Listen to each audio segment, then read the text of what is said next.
And when Pilate hears this, our reading didn't go quite this far, but if we'd gone one more verse. When Pilate hears Jesus speaking this way, Pilate says, "What is truth?"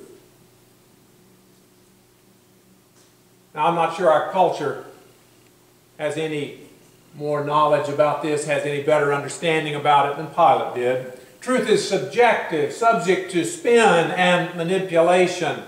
We think of truth as facts and data, but we spin, we manipulate facts and data so that they say whatever we want them to say. And so my truth is not your truth, and your truth is not my truth.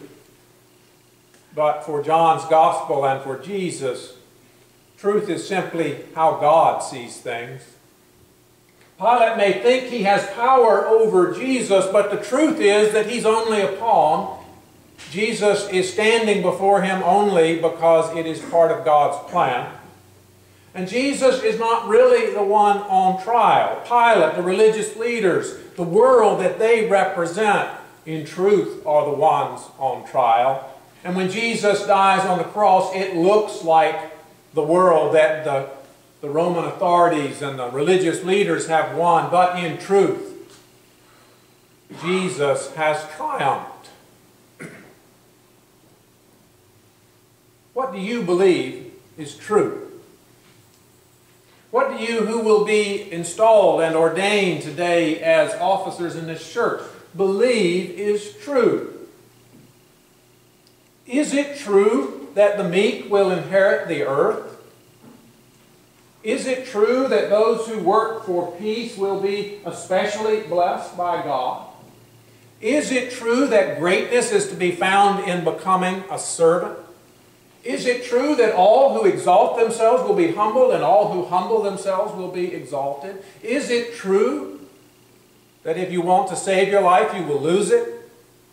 But if you lose it for the sake of Jesus, you will save it?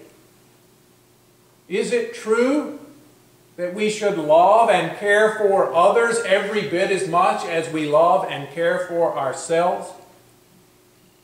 Is it true that we should love and care and pray for even our enemies?